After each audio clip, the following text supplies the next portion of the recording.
Donc le suivi temporel d'une transformation chimique, c'est tout simplement étudier la cinétique chimique d'une transformation chimique. Cette cinétique s'intéresse à l'évolution dans le temps de l'avancement d'une réaction afin de tracer une courbe à partir de laquelle on déduit les grandeurs caractéristiques de cette transformation, c'est-à-dire déterminer la vitesse volumique de la réaction à un instant donné et aussi déterminer une grandeur qui caractérise la transformation chimique, c'est le temps de demi-réaction. Et évidemment, déterminer l'avancement final de cette transformation. Cette cinétique chimique peut être suivie par deux méthodes, une qui est physique et l'autre qui est chimique. Celle ou la méthode physique, on emploie cette méthode quand la concentration de l'un des espèces en milieu réactionnel sont liées à une grandeur physique mesurable.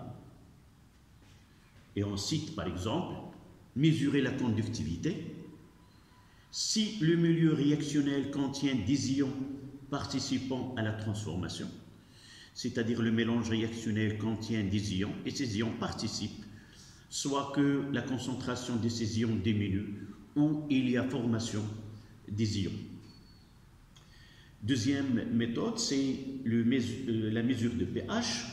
Si le milieu réactionnel contient des ions oxonium qui participent à la transformation, généralement ce sont les acides et les bases, généralement, mais on peut suivre une réaction qui n'est pas acide-base, c'est l'action d'un acide chlorhydrique par exemple sur le zinc ou sur un métal. Dans ce cas-là, il y a consommation des ions H3O+, qui se transforment en gaz dihydrogène.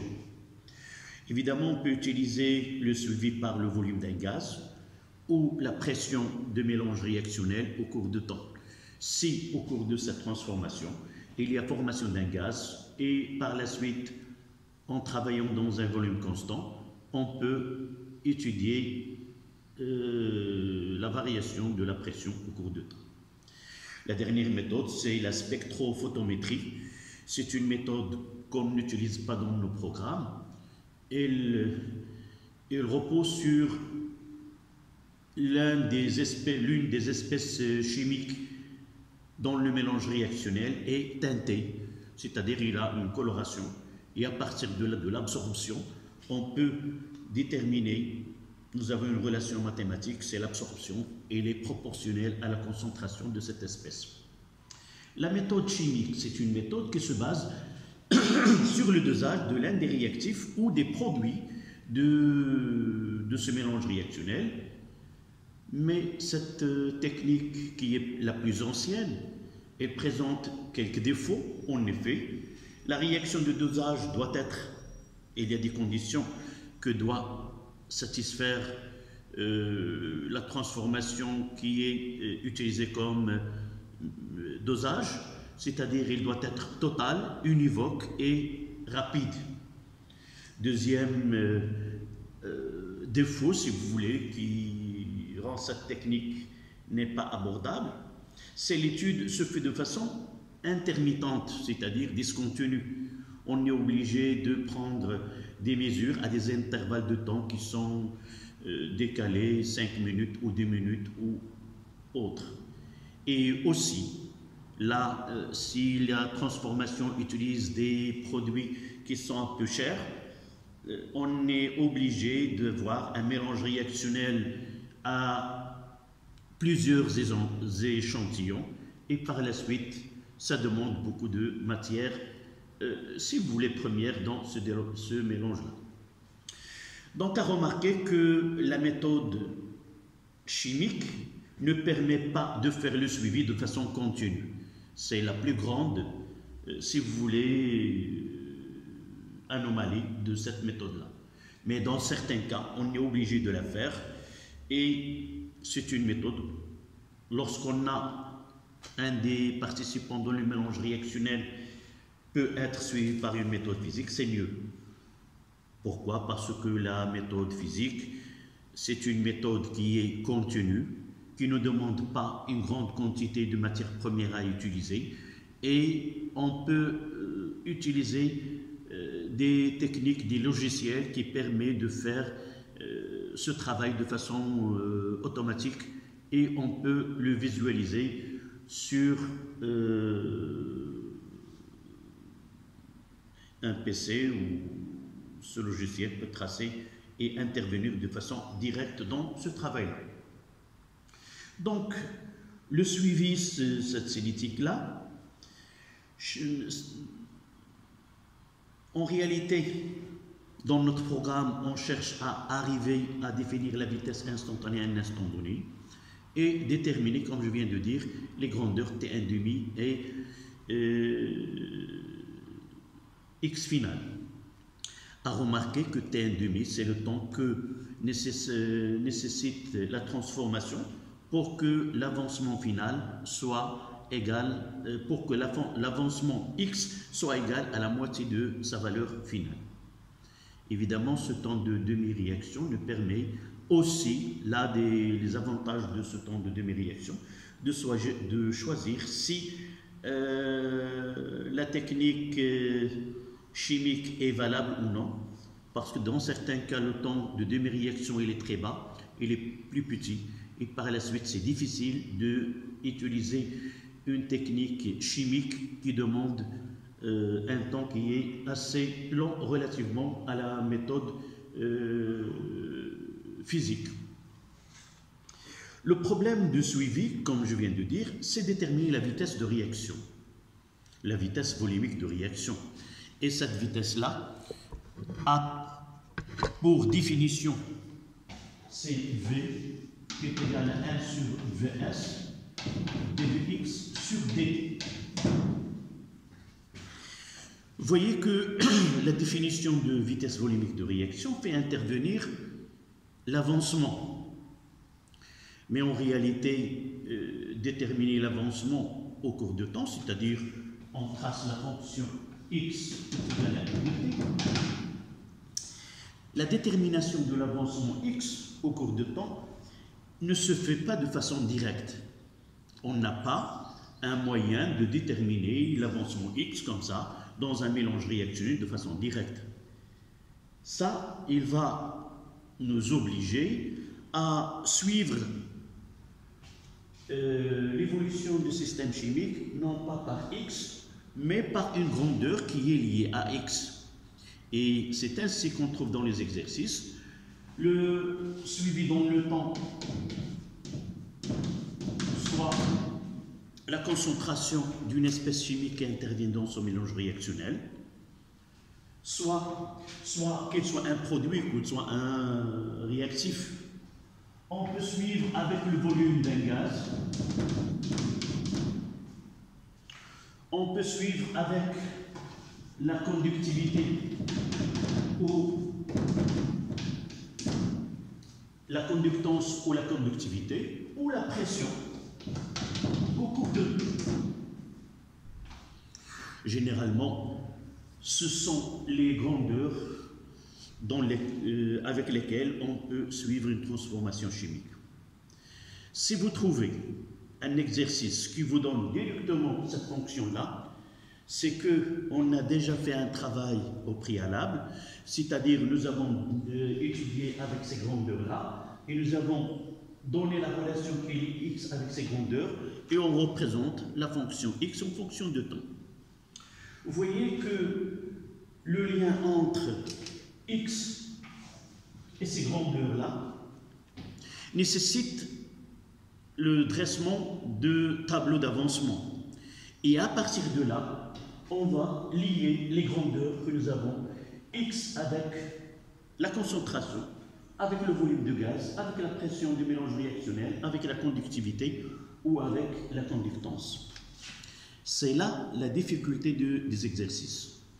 Toujours le plan de travail dans un exercice de suivi temporel de transformation chimique se fait d'abord soit qu'on vous donne deux couples mis en jeu dans une transformation chimique et on vous demande d'établir l'équation de la réaction, soit qu'on vous donne la réaction chimique de phénomène étudié et par la suite on vous demande les couples mis en jeu dans cette transformation-là.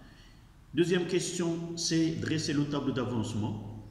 Essayez de lier, c'est-à-dire on vous donne une courbe dans laquelle il y a la grandeur qui varie au cours de temps.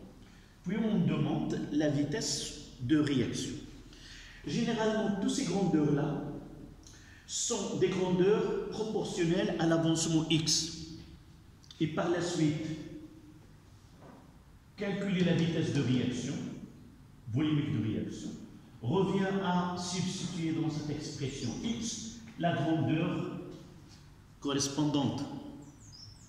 Par exemple, si nous avons, je vous donne un exemple ici. Voilà, un exemple, c'est H2 O2 plus 2 I-.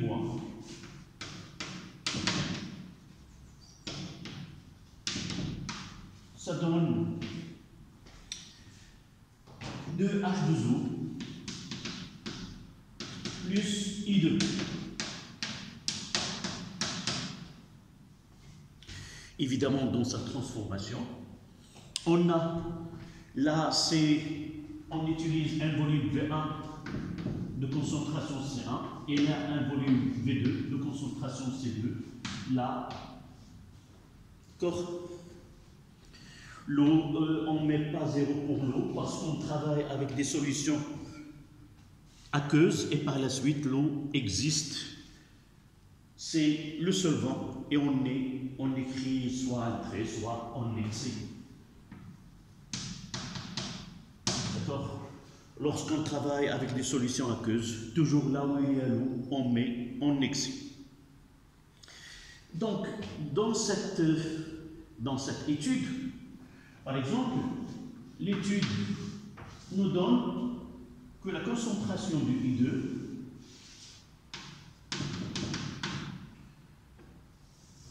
est là, c'était par exemple. Supposons que dans cet exercice, on vous donne l'évolution de la concentration au cours de temps. Et de cette façon-là, vous voyez qu'ici, c'est la concentration finale. Là, c'est I2 final. Donc, comment, c'est ça la question. D'abord, sur cette courbe, on vous demande deux choses. La première, c'est de déterminer la vitesse à un instant donné. La deuxième, c'est déterminer le temps de demi-réaction. D'accord? Donc, de là, la première des choses, c'est que la définition comporte X, mais l'étude, c'est la concentration. Et de là, je vais essayer de compléter ce tableau. On ne peut pas répondre à cette question sans qu'on passe par le tableau d'avancement. Ici, on mettra C1 V1 moins X, C2 V2 moins 2X, et là, on excelle, et là, c'est X. Donc, celle-là, elle est générale. Donc, calculer la vitesse revient à voir la courbe que nous avons ici. La courbe, elle est en fonction de la concentration. Donc, je dois passer à là.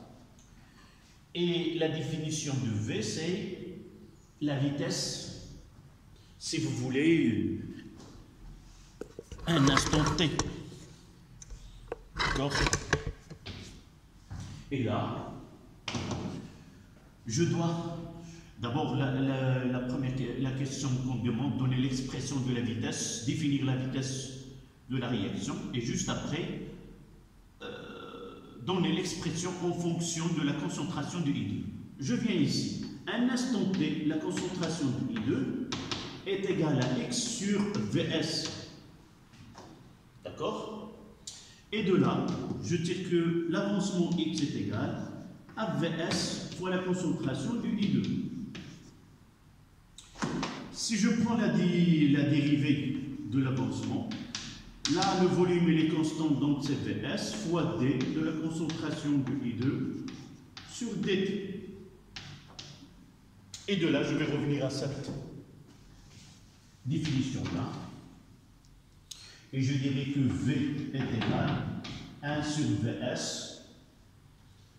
Là, c'est Vs, d de la concentration du I2 sur dt. Et vous voyez de là que le volume de la solution se simplifie et on n'aura que Vs,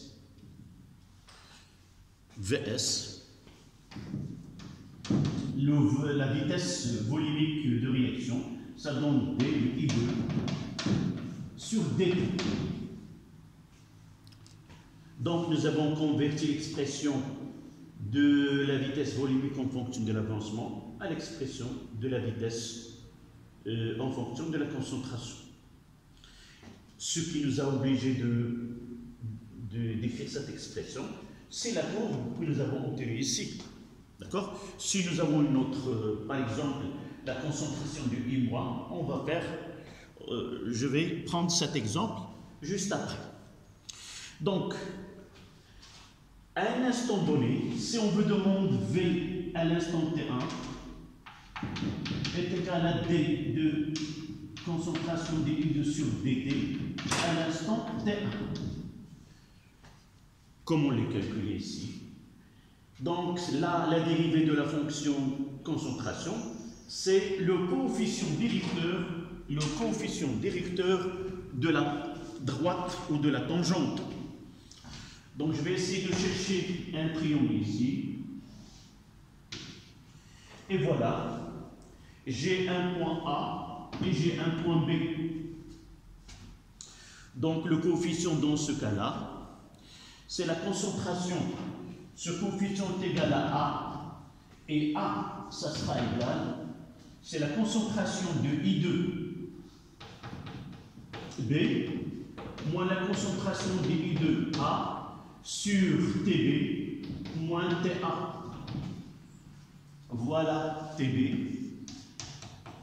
et voilà TA. Dans ce cas-là, TA est nul, c'est 0.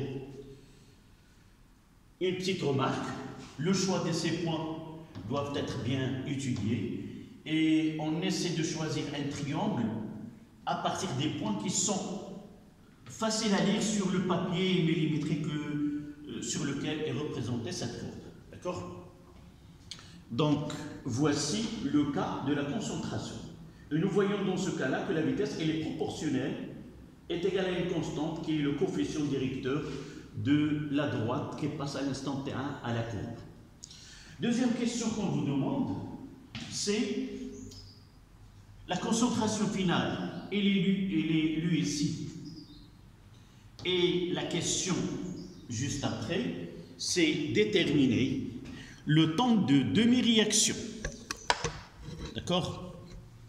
T1 demi.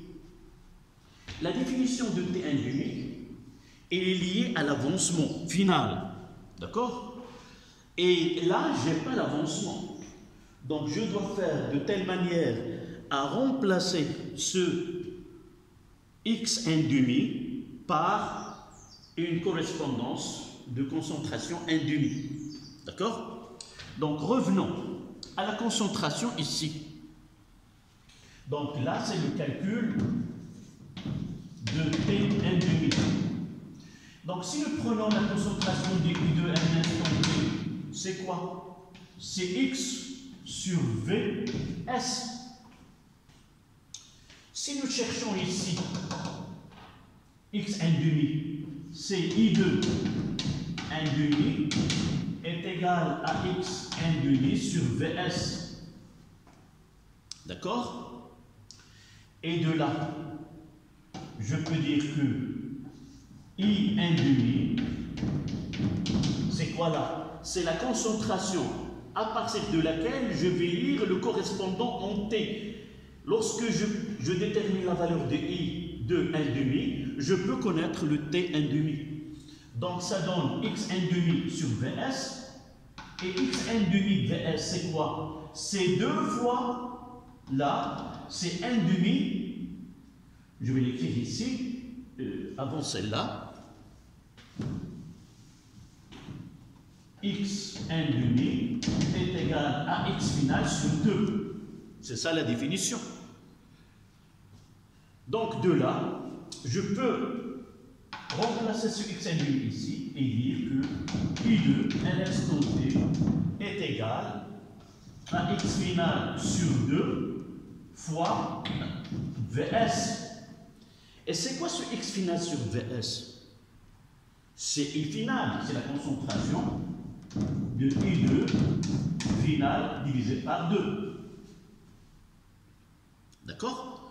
Donc, déterminer T1,5 à partir de x 1,5, si nous avons ici x, là c'est x final et là la moitié. Maintenant nous avons I2, donc chercher T1,5 avec x 1,5 revient à chercher T1,5 avec, là c'est 1,5.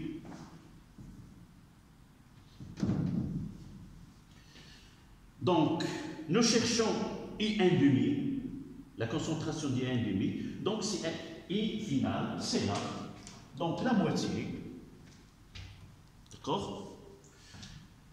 Donc, là c'est I final, là c'est la concentration de I2 final sur 2, et ici on va lire T1,5. Dans ce cas-là,